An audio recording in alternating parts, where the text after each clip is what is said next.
Dears, welcome back to Jaalam learning. നമ്മൾ ഇന്ന് പഠിക്കാൻ വേണ്ടി പോകുന്നത് നമ്മുടെ മണി ആൻഡ് ബാങ്കിങ്, പണവും ബാങ്കിങ്ങും എന്ന് പറഞ്ഞിട്ടുള്ള മാക്രോ എക്കണോമിക്സിലെ 3ാമത്തെ ചാപ്റ്ററിലെ ഏറ്റവും ഇമ്പോർട്ടന്റ് കൺസെപ്റ്റ് ആയ ഡിമാൻഡ് ഫോർ മണിയാണ്. ആ ഡിമാൻഡ് ഫോർ മണിയിൽ തന്നെ ഏറ്റവും ഇമ്പോർട്ടന്റ് ആയിട്ടുള്ള ഒന്നാണ് സ്പെക്യുലേറ്റീവ് ഡിമാൻഡ് ഫോർ മണി അഥവാ സ്പെക്യുലേറ്റീവ് മോട്ടീവ്. അപ്പൊ എന്താണ് സ്പെക്യുലേറ്റീവ് മോട്ടീവിൽ നമുക്ക് പഠിക്കാനുള്ളതെന്ന് വേഗം നമുക്ക് നോക്കാം കേട്ടോ. ഏകദേശം ഒരു 5-7 മിനിറ്റിൽ നമുക്ക് ക്ലാസ് അല്ലെങ്കിൽ ഈ ഒരു വീഡിയോ നമുക്ക് തീർക്കാം. അപ്പൊ സ്പെക്യുലേറ്റീവ് മോട്ടീവിന്റെ എന്താണ് മലയാളം എന്ന് പറയുന്നത്? ഊഹക്കച്ചവട പ്രേരകം അല്ലെ. അതായത് ആൾക്കാര് പല രീതിയിൽ പൈസ ചെലവാക്കും. അതിലൊന്നാണ് ട്രാൻസാക്ഷൻ അല്ലെ, ഡെയിലി ലൈഫ് ട്രാൻസാക്ഷന് വേണ്ടി ട്രാൻസാക്ഷൻ മോട്ടീവ്. രണ്ടാമത് പ്രിക്കോഷണറി മോട്ടീവ്, എന്തെങ്കിലും എമർജൻസി ഒക്കെ വന്നു കഴിഞ്ഞാൽ പൈസ ചെലവാക്കുന്നതിന് വേണ്ടിയിട്ട് പ്രിക്കോഷണറി മോട്ടീവായിട്ട് ആൾക്കാർ മാറ്റിവെക്കും. ഇനി ഏറ്റവും അവസാനത്തതാണ് സ്പെക്യുലേറ്റീവ് മോട്ടീവ്, ഏറ്റവും ഇമ്പോർട്ടന്റും കൂടിയാണ് ഊഹക്കച്ചവട പ്രേരകം. എന്താണ് നമുക്ക് നോക്കിയാലോ മക്കളെ? സ്പെക്യുലേറ്റീവ് മോട്ടീവ് അല്ലെങ്കിൽ speculative demand for money is a desire of the people to hold money in their hands for speculative purpose. ഊഹക്കച്ചവടം ചെയ്യുന്നതിന്, പണം കൈവശം വെക്കുന്നതിനുള്ള ജനങ്ങളുടെ അല്ലെങ്കിൽ സ്ഥാപനങ്ങളുടെ അഭിലാഷത്തെ, ആ ഡിസയർ, ആഗ്രഹത്തെയാണ് നമ്മൾ എന്ത് വിളിക്കുന്നത്? പണത്തിന്റെ ഊഹക്കച്ചവട ചോദനം എന്ന് പറയുന്നത്. അതായത് ഇപ്പൊ നമ്മൾ വിചാരിക്കുകയാണ്, ഇപ്പൊ നമ്മുടെ കയ്യിൽ പൈസ ഇരുന്ന് ഒരു 5 കൊല്ലം കഴിഞ്ഞാലും ഇപ്പൊ 5 ലക്ഷം കയ്യിലുണ്ടെന്ന് വിചാരിക്കുക, അല്ലെങ്കിൽ 100 രൂപ കയ്യിലുണ്ടെന്ന് വിചാരിക്കുക. ഒരു 10 ദിവസം കഴിഞ്ഞാലും ഒരു 2-3 കൊല്ലം കഴിഞ്ഞാലും ആ 100 രൂപ എന്റെ കയ്യിൽ 100 രൂപയായിട്ട് നിൽക്കത്തുള്ളൂ. ഇരട്ടിക്കുന്ന പരിപാടി 100 രൂപയ്ക്ക് ഉണ്ടാകില്ലല്ലോ. ഇനി മറിച്ച് ഞാൻ ഈ 100 രൂപ എവിടെയെങ്കിലും നിക്ഷേപിച്ചാലോ, അല്ലെങ്കിൽ ഇപ്പൊ ഒരു ഗോൾഡ് വാങ്ങി കയ്യിൽ വെച്ചാലോ, ആ 100 രൂപയ്ക്ക് ഒരു ഗോൾഡ് വാങ്ങി കയ്യിൽ വെച്ചെന്ന് വെച്ചോ, എന്തായാലും ഒരു 10 കൊല്ലം കഴിയുമ്പോൾ ഗോൾഡിന് നല്ല രീതിയിൽ പൈസ കൂടും. ഞാൻ എന്ത് ചെയ്യുമ്പോൾ ഗോൾഡ് എടുത്ത് ആ പൈസ വിൽക്കുന്ന സമയത്ത്, അല്ലെങ്കിൽ ഗോൾഡ് വിൽക്കുന്ന സമയത്ത് എനിക്ക് 100 രൂപയെക്കാളും റിട്ടേൺസ് കിട്ടും. അപ്പം ഊഹക്കച്ചവടം ചെയ്യുന്നതിന് വേണ്ടിയിട്ട്, ഊഹക്കച്ചവടം എന്ന് പറയുമ്പോഴത്തേക്കും സ്റ്റോക്ക് ആകാം, ബോണ്ടുകളാകാം, എന്ത് വേണമെങ്കിലും ആകാം. അല്ലെങ്കിൽ നമ്മളൊരു ഊഹത്തിന് വെക്കുകയാണ്, കുറച്ച് നാൾ കഴിയുമ്പോഴത്തേക്കും ഇതിന് പൈസ കൂടുമായിരിക്കും എന്ന് പറഞ്ഞ് ആ ഒരു കച്ചവടം നടത്തുന്നതിനെയാണ് ഊഹക്കച്ചവടം എന്ന് പറയുന്നത്, സ്പെക്യുലേറ്റീവ് ഡിമാൻഡ് ഫോർ മണി എന്ന് പറയുന്നത്. സോ ഇതേപോലെ നമ്മൾ സ്പെക്യുലേഷൻ അല്ലെങ്കിൽ ഊഹക്കച്ചവടത്തിന് വേണ്ടി പണം കൈവശം വെക്കുന്നതിനെയാണ് നമ്മൾ എന്ത് വിളിക്കുന്നത്? സ്പെക്യുലേറ്റീവ് മോട്ടീവ് എന്ന് വിളിക്കുന്നത്. അപ്പൊ കുറച്ച് ആൾക്കാർക്കെങ്കിലും സ്പെക്യുലേഷൻ എന്ന കൺസെപ്റ്റ് ക്ലിയർ ആയിട്ട് മനസ്സിലായിട്ടുണ്ടാവില്ല. നമുക്ക് എന്താണെന്ന് കുറച്ചും കൂടെ ഡീപ്പായിട്ട് നോക്കാം.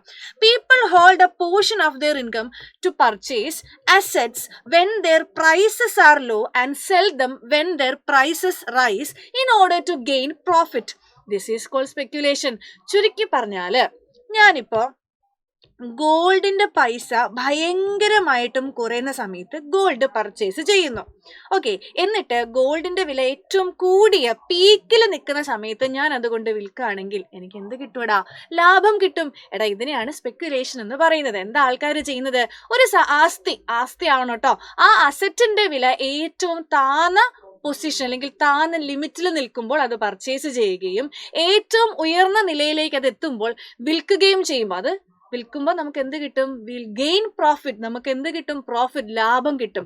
ഈ ഒരു പ്രവൃത്തിനെയാണ് സ്പെക്യുലേഷൻ എന്ന് പറയുന്നത്. നമുക്ക് മലയാളത്തിലൂടെ വായിക്കാം കേട്ടോ. ആസ്തികളുടെ വില കുറയുമ്പോൾ അവ വാങ്ങുന്നതിന് വേണ്ടി ജനങ്ങൾ തങ്ങളുടെ വരുമാനത്തിന് ഒരു ഭാഗം കൈവശം വെക്കുകയും വില കൂടുമ്പോൾ ലാഭം നേടുന്നതിന് വേണ്ടി അവ വിൽക്കുകയും ചെയ്യുന്നു. ഇതിനെയാണ് ഊഹക്കച്ചവടം എന്ന് പറയുന്നത്. അപ്പൊ നമ്മുടെ കയ്യിലുള്ള പൈസ അതേപോലെ നിൽക്കാൻ നമ്മൾ എന്ത് ചെയ്യുന്നു? ഊഹക്കച്ചവടത്തിലേക്ക് പൈസ ഇടുന്നു. എന്താ നമ്മൾ വിചാരിക്കുന്നത്? കുറെ കാലം കഴിയുമ്പോൾ നമ്മൾ ഇൻവെസ്റ്റ് ചെയ്ത സമയത്തുള്ള പൈസയല്ല, കുറച്ചും കൂടെ അധികം റിട്ടേൺസ് കിട്ടും എന്ന് പറഞ്ഞ് നമ്മൾ ഇൻവെസ്റ്റ് ചെയ്യുകയാണെങ്കിൽ അതെന്തായിട്ട് മാറും? സ്പെക്യുലേറ്റീവ് ഡിമാൻഡ് ഫോർ മണി ആയിട്ട് മാറും. അപ്പൊ നമ്മുടെ ഇൻകത്തിന്റെ ഒരു പ്രത്യേക പോർഷൻ ഈ അസറ്റുകൾ പർച്ചേസ് ചെയ്യാൻ വേണ്ടി വെക്കുന്നു. എന്തിനാണ് നമ്മൾ ഈ പൈസ മാറ്റി വെക്കുന്നത്? നമ്മൾ എന്താ ആലോചിക്കുന്നത്?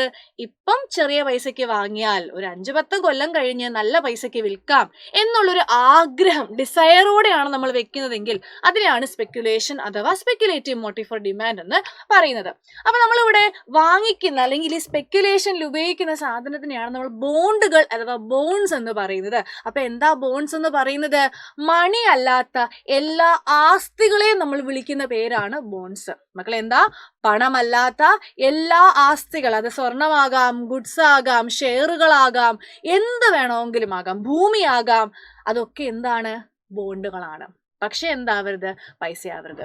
All form of assets other than money, പൈസ അല്ലാത്ത ബാക്കിയുള്ള അസറ്റുകളെല്ലാം എന്താണ്? ബോണ്ടാണ്. എളുപ്പത്തിന് വേണ്ടി ഭൂമി, സ്വർണം, ചരക്കുകൾ എന്ന് വെച്ചിട്ടുണ്ടെങ്കിൽ ഗുഡ്സ്, ഷെയറുകൾ, കടപ്പത്രങ്ങൾ തുടങ്ങിയവയെല്ലാം കൂടെ നമുക്ക് ഒരുമിച്ച് എന്ത് വിളിക്കാം?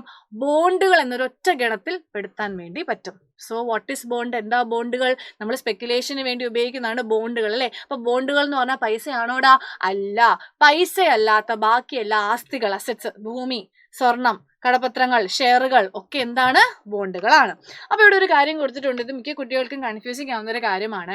ഇൻട്രസ്റ്റ് റേറ്റ് കൂടുമ്പോൾ, ഇപ്പൊ നിങ്ങൾ നേരത്തെ ചോദിക്കാൻ സാധ്യതയുള്ള ചോദ്യമാണ്, എന്തുകൊണ്ട് മിസ്സേ ഞാൻ എന്തിനാ ബോണ്ടും കാര്യങ്ങളൊക്കെ പർച്ചേസ് ചെയ്യുന്നേ?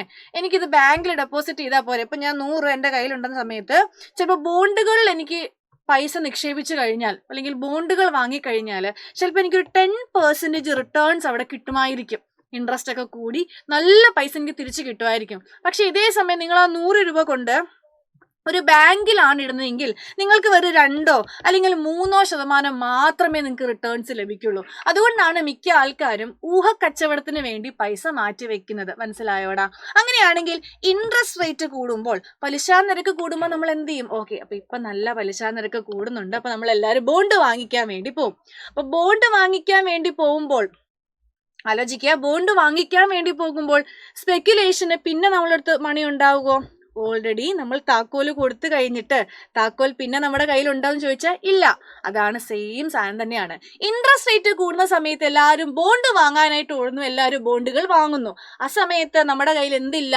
സ്പെക്കുലേഷന് വേണ്ടി പൈസ ഇല്ല, ഓൾറെഡി ബോണ്ട് പർച്ചേസ് ചെയ്ത് കഴിഞ്ഞു. സോ സ്പെക്കുലേഷൻ ഓഫ് ഡിമാൻഡ് എത്രയും കുറഞ്ഞു വരും.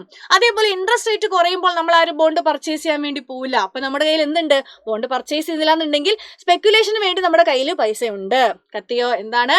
പലിശ നിരക്ക് അഥവാ ഇൻട്രസ്റ്റ് റേറ്റ് കൂടുമ്പോൾ നമ്മൾ എല്ലാവരും ബോണ്ട് പർച്ചേസ് ചെയ്യുന്നു. ആ ബോണ്ട് പർച്ചേസ് ചെയ്ത് കഴിഞ്ഞതിന് ശേഷം നമ്മുടെ കയ്യിൽ പൈസ ഉണ്ടോ സ്പെക്കുലേഷന്? ആ സ്പെക്കുലേഷനുള്ള കച്ചവടത്തിനുള്ള എല്ലാ പൈസയും വെച്ച് ബോണ്ട് വാങ്ങി. So speculation demand for money കുറവായിരിക്കും.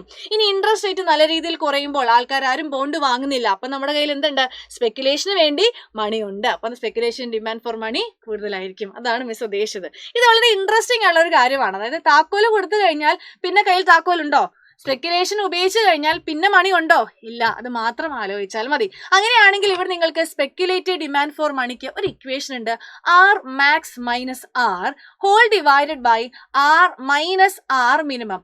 ആർ മാക്സും ആർ മിനിമവും ഇൻട്രസ്റ്റ് റേറ്റിന്റെ അപ്പർ ലിമിറ്റ് ലോവർ ലിമിറ്റുമാണ്. ആർ മാക്സ് എന്ന് പറഞ്ഞാൽ പലിശ നിരക്ക് ഏറ്റവും ഉയർന്ന അവസ്ഥയാണ് മക്കളെ. ആർ മിനിമം എന്ന് പറയുന്നത് പലിശ നിരക്ക് ഏറ്റവും കുറഞ്ഞ അവസ്ഥയാണ്.